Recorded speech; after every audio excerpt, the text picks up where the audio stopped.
All right, so we're back. I didn't like the way the first video ended, so we're gonna call this part 2. Basically, yeah, we're gonna go for the test drive. That's it. We're gonna go check it out, see what's going on, and just have fun. This guy like parked right behind me.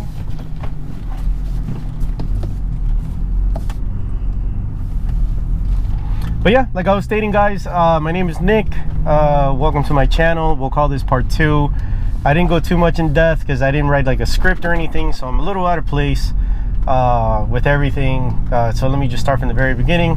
2013 BMW 135i N55 motor with your full bolt-ons. I haven't done any upgraded fuel pumps or anything. Stock intake, upgraded charge pipe, VRSF downpipe, turbo inlet and outlet, into a 6.5 stepped intercooler from VRSF as well. Recently, as far as maintenance, the only thing I have done has been the valve cover, the oil filter housing gasket, the oil cooler gasket. Those were done by Pro Auto Solutions. I did the valve cover myself.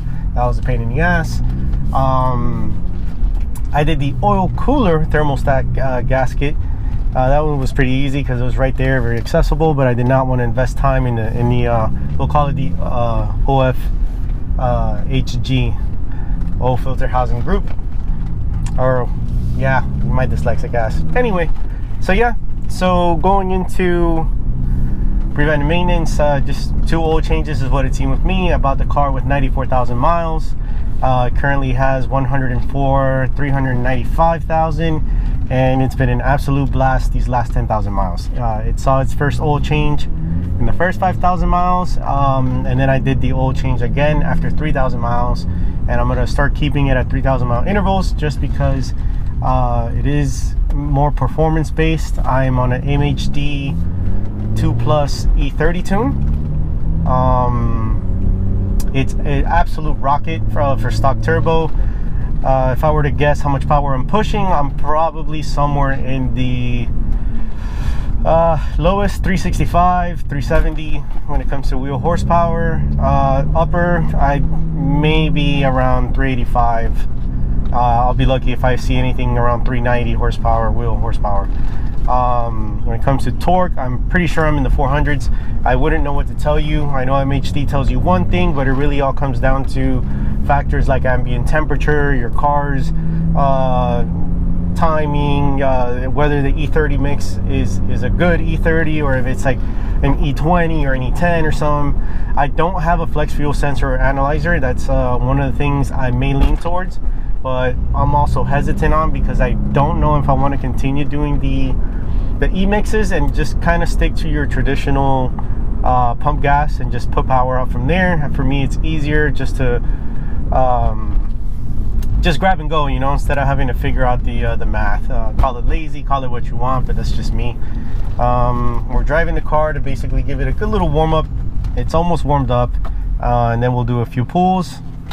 As you see here, I do have a tablet with the MHD app, and it basically, you cannot see it at the moment. When I upgrade cameras and I find an actual good bracket, you'll be able to see what I'm looking at.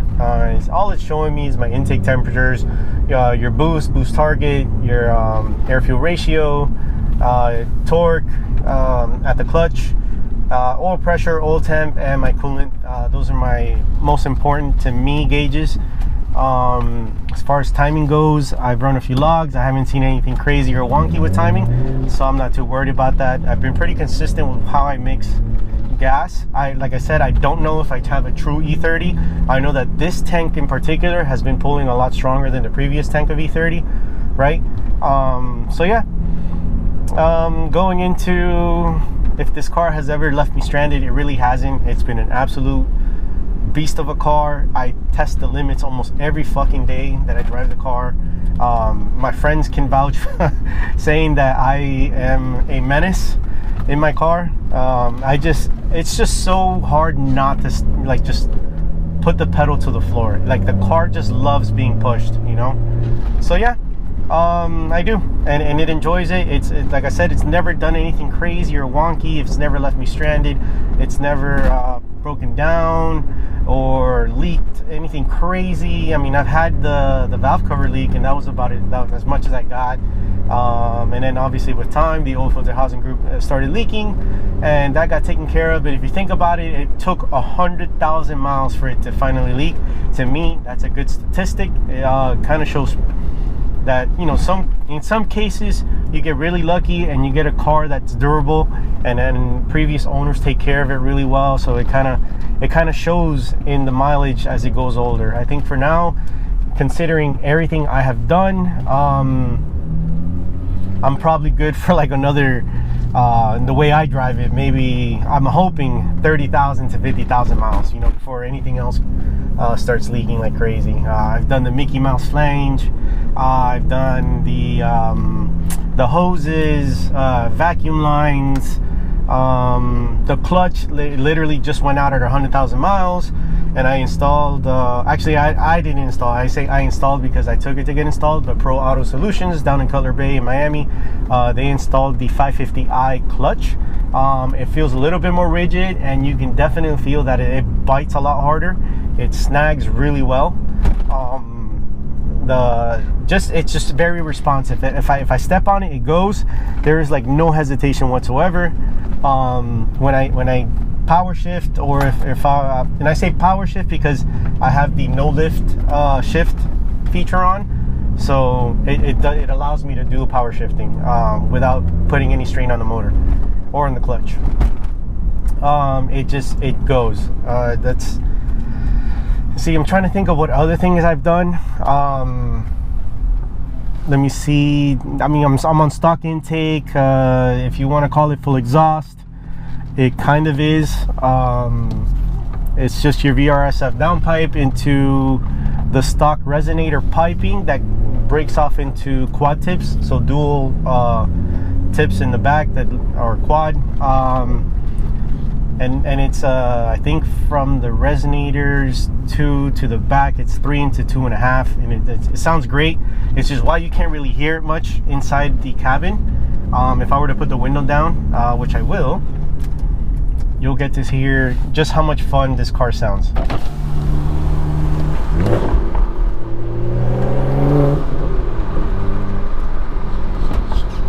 There are some workers here. I don't want to drive like an asshole and possibly hit somebody. So I'm gonna go slow up until I can see a good little clear, give you guys a good pull from first gear, second and third, and then just and then call it a video so you guys can see what this car is capable of. You obviously won't be able to see the speed, and it's unfortunate, but I want you to have faith when I say that this car just it gets up and goes, and it wants to continue going. At least for now, in all intended purposes, we'll just go with this is what the car sounds like versus this is what how fast you see it go. Let me just wait for that car up ahead, and yeah, first gear pull, and I'm gonna take it into third.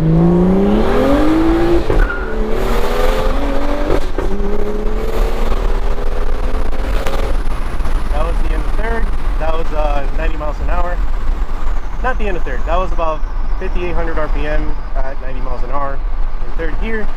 So you can see that it picks up. It really does. It'll spin first and second a little bit. I'm on some Indy 500, so after they warm up, they do grab really well. But yeah, it's very fast the way it shifts. The acceleration, at least, it just accelerates through the gears really fast, first and third. First to third. But yeah, we'll drive it in easy now. I'm going back home, gonna park the car, but at least from here to there we'll enjoy the sounds of the turbo spooling. Hopefully this light changes quickly.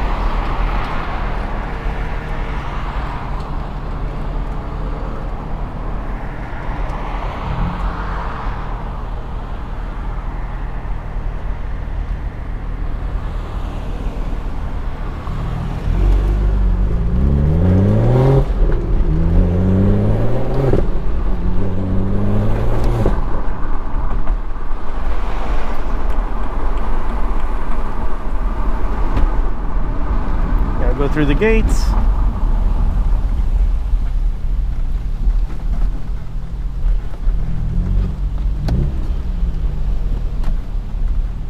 It gets really quiet here because the trees block a lot of the noise, so you get to hear the turbo spool better.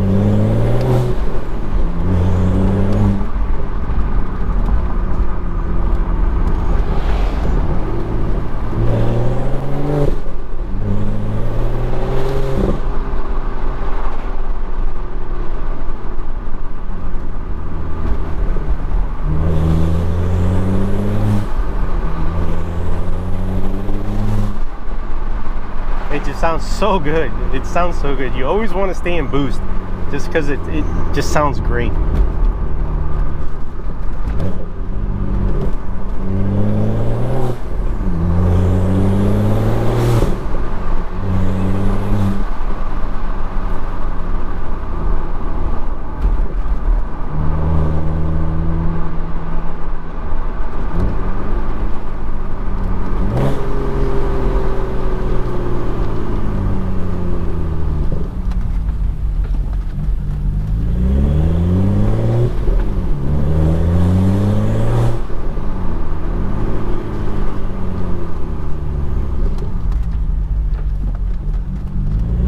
Gotta respect the stop signs. Gotta respect them.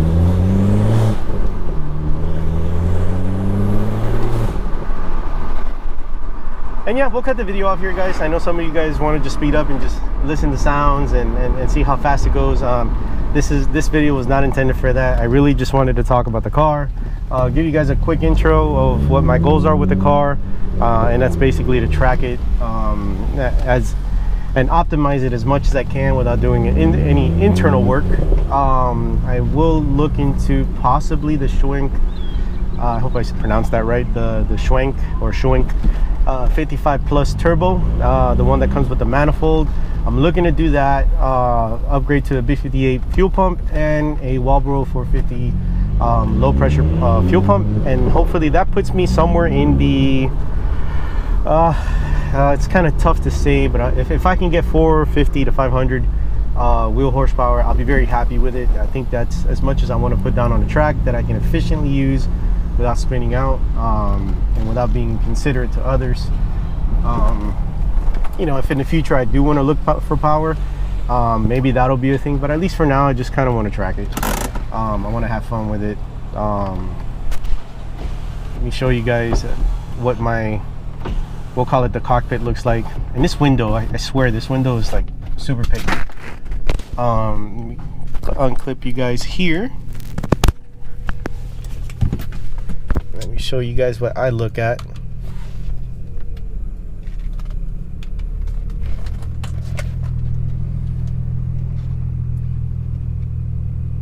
So that's what I see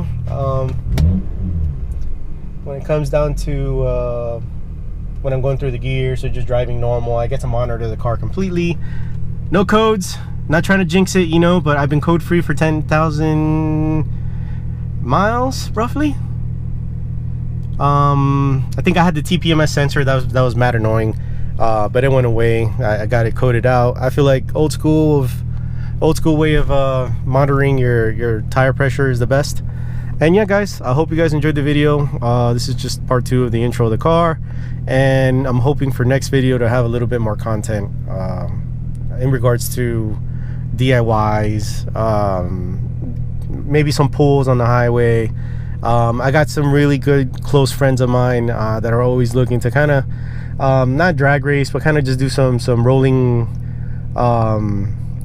races. We'll do it safely. If I feel like it's not beneficial for the video, I'm not going to do it. But yeah, always practice safety. I think it's very important, especially when you have something that you really like and enjoy and you love. You want to take care of it. So yeah, thank you guys for tuning in. I hope you enjoyed the video, and I will see you for the next one. Peace out.